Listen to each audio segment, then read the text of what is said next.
এই মুহূর্তের সবচেয়ে বড় খবর এইচডি লাইভ 24/7 এ। আগরতলা ও করিমগঞ্জের মধ্যে রেল যোগাযোগে যুক্ত হলো নতুন পালক। চালু হলো আগরতলা করিমগঞ্জ আগরতলা মেমু ট্রেন পরিষেবা। জমকালো অনুষ্ঠানের মাধ্যমে নতুন ট্রেনের ফ্ল্যাগ অফ করলেন মুখ্যমন্ত্রী। ত্রিপুরার রেল যোগাযোগ ব্যবস্থায় এক ঐতিহাসিক মুহূর্ত। যাত্রীদের স্বাচ্ছন্দ্য ও দ্রুত যাতায়াতের কথা মাথায় রেখে শুরু হলো আগরতলা করিমগঞ্জ আগরতলা মেমু ট্রেন পরিষেবা। শনিবার রাজধানী আগরতলা রেল স্টেশনে আয়োজিত এক বর্ণাঢ্য অনুষ্ঠানের মধ্য দিয়ে এই পরিষেবার আনুষ্ঠানিক সূচনা করলেন মুখ্যমন্ত্রী অধ্যাপক ডাক্তার মানিক সাহা। নতুন এই আধুনিক মেমু ট্রেনটির ফ্ল্যাগ অফ হতেই উপস্থিত সাধারণ মানুষ ও রেল যাত্রীদের মধ্যে আনন্দের হাওয়া ছড়িয়ে পড়ে। অনুষ্ঠানে মুখ্যমন্ত্রীর পাশাপাশি উপস্থিত ছিলেন রাজ্যের পরিবহন মন্ত্রী সুশান্ত চৌধুরী, সাংসদ রাজীব ভট্টাচার্য, বিধায়িকা মীনারানী সরকার এবং উত্তর পূর্ব সীমান্ত রেলওয়ের ঊর্ধ্বতন আধিকারিকরা। এদিন মুখ্যমন্ত্রী অনুষ্ঠানে বক্তব্য রাখতে গিয়ে বলেন, এই মেমু ট্রেনে 12টি কোচে 3,600 যাত্রী চলাফেরা করতে পারবে।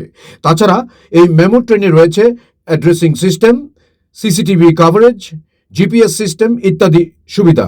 নিরাপত্তার যে বিষয়গুলো আমি একটু আগে শুনলাম, এগুলো ভেরি ইম্পর্টেন্ট।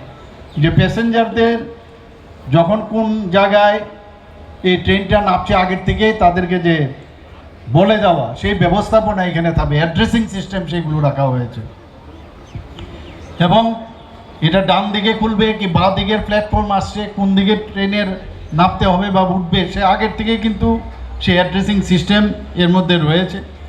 এই ধরনের আরামদায়ক ট্রেন যেহেতু হয়েছে, যাত্রী স্বাচ্ছন্দ্যকে মাথায় রেখে যত ট্রেন হবে ভিড়ও কিন্তু অনেকটা কম হবে।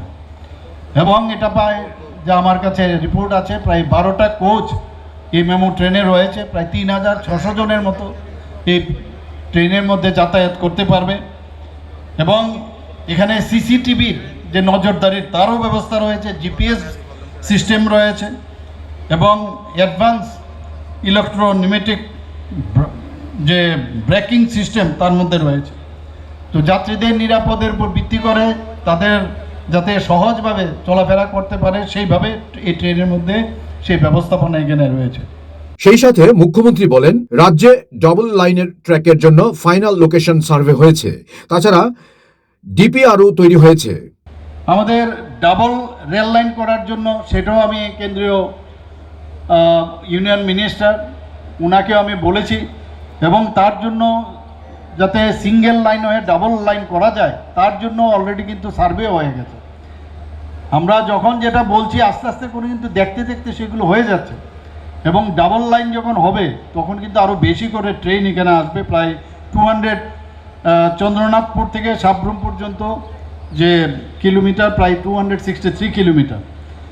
তো সেই সিঙ্গেল লাইন ট্র্যাক থেকে সেটা ডাবল লাইন যে রূপান্তর করার জন্য আমরা আমাদের দপ্তর থেকেও বলা হয়েছে, আমি নিজেও সেখানে বলে এসেছি। ফাইনাল লোকেশন সার্ভে হয়েছে, ডিপিআরও রিপোর্টও তৈরি হয়ে গেছে এবং অনেকটা সামনের দিকে এগিয়ে যাচ্ছে। আগামী দিন সেটাও হবে আমি আশা করি।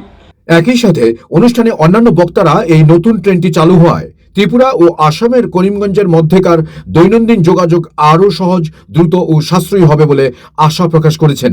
রেল সূত্রের খবর, অত্যাধুনিক এই মেমু ট্রেনটি দুই প্রান্তের নিত্যযাত্রী, ব্যবসায়ী ও পড়ুয়াদের জন্য দারুণ সুবিধাজনক হবে। কম সময়ে এবং কম খরচে যাতায়াতের এই নতুন দিগন্ত উন্মোচিত হওয়ায় স্বভাবতই খুশি দুই রাজ্যের মানুষ। Bureau report, HD live 24/7।